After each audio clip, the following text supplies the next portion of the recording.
মাহে রমজান ঘিরে আবারও ইসরায়েল ও উগ্রপন্থী নেতানিয়াহু সরকারের ঘৃণ্য দখল রাজনীতির শিকার পবিত্র আল আকসা মসজিদ। রোজার মাসে ইসলাম ধর্মের গুরুত্বপূর্ণ এই স্থানটি লাখো মুসল্লির আগমন, সিজদা ও ইবাদতের গুঞ্জনে ভরে ওঠার কথা, কিন্তু এবার একেবারেই সীমিত করে দেয়া হয়েছে ফিলিস্তিনিদের প্রবেশাধিকার। অথচ আগের চাইতে বাড়ানো হয়েছে ইহুদি বসতি স্থাপনকারী গোষ্ঠীগুলোর জন্য মসজিদে অবস্থানের সময়সীমা। আগে 4 ঘণ্টা থাকলেও এখন 5 ঘণ্টা পর্যন্ত তারা থাকতে পারবে আল আকসার অভ্যন্তরে।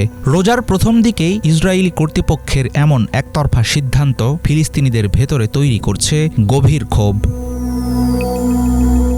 রমজানের শুরুর দিকে ভারী সশস্ত্র পাহারায় উগ্রপন্থী ইসরায়েলিরা প্রবেশ করে মসজিদুল আকসায়। মসজিদ প্রাঙ্গণে তারা নাচ গান করে। এর 2 দিন আগে কোনো কারণ না জানিয়ে আটক করা হয় আল আকসা মসজিদের ইমাম শেখ মোহাম্মদ আল আব্বাসিকে। একই সঙ্গে নামাজ পড়তে আসা মুসল্লিদের জন্য আরোপ করা হয় কড়া বিধিনিষেধ। ইসরায়েল জানিয়েছে পশ্চিম তীর থেকে মাত্র 10,000 ফিলিস্তিনিকে শুধু জুমার দিনে মসজিদে প্রবেশের অনুমতি দেওয়া হবে, যাদের বয়স হতে হবে 50 বছরের বেশি কিংবা 12 বছরের কম। আবার সেজন্যও লাগবে ইসরায়েলি সেনাবাহিনীর আগাম অনুমতি। ফিলিস্তিনের পূর্ব জেরুজালেম 1967 সাল থেকে ইসরায়েলের দখলে। সেই সময় থেকে ধীরে ধীরে পরিবর্তিত হয়েছে মসজিদুল আকসার পরিস্থিতি। আন্তর্জাতিক নিয়ম অনুসারে এটি পুরোপুরি ইসলাম ধর্মের ইবাদতের স্থান হিসেবে স্বীকৃত, কিন্তু মাঠের বাস্তবতা সম্পূর্ণ আলাদা। ইচ্ছা হলেই ইসরায়েলি বাহিনী আটকে দেয় মুসলমানদের প্রবেশ ও নামাজ আদায়ের অধিকার। এবার রমজানে নেওয়া হলো ইহুদিদের জন্য সময় বৃদ্ধির বিতর্কিত কার্যক্রম। অবশ্য অনেক উগ্রপন্থী ইসরায়েলির কাছে আল আকসা তাদের ভবিষ্যৎ তৃতীয় মন্দির বা থার্ড টেম্পলের সম্ভাব্য স্থান।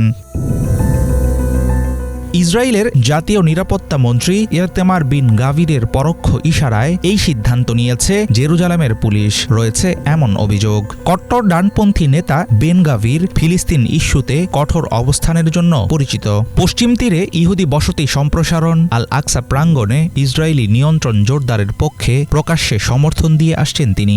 একাধিকবার আল আকসা প্রাঙ্গণে প্রবেশ এবং ইসরায়েলি সার্বভৌমত্ব প্রতিষ্ঠার পক্ষে অবস্থানও নিয়েছেন বেন গাভির। সমালোচকদের মতে মসজিদুল আকসায় ইহুদিদের জন্য সময় বাড়ানোর পদক্ষেপ একটি স্পষ্ট রাজনৈতিক বার্তা। আল আকসা মসজিদ ফিলিস্তিনিদের কাছে ধর্মীয় ও জাতীয় অস্তিত্বের প্রতীক। শত বাধা বিপত্তির মাঝেও এখানে নামাজ আদায় করে আসছেন স্থানীয় মুসলমানরা। সাম্প্রতিক কড়াকড়ির কারণে রমজানের শেষ 10 দিন নিয়ে দেখা দিয়েছে সংশয়। সাধারণত এই সময় ইহুদি বসতি স্থাপনকারীদের মসজিদে প্রবেশ বন্ধ থাকে, তখন লাখো মুসলমান অংশ নেন ইতিকাফ পালনে। কিন্তু এবার ইসরায়েলি পুলিশ আদৌ অনুমোদন দেবে কিনা সেটা এখন অনিশ্চিত। মাহে রমজানে আল আকসা নিয়ে ইসরায়েলের শক্ত অবস্থান ইঙ্গিত দিচ্ছে আগামীতে হয়তো পুরোপুরি কেড়ে নেওয়া হবে মুসলমানদের প্রবেশাধিকার। হাফিজুল ইসলাম, বাংলা ভিশন।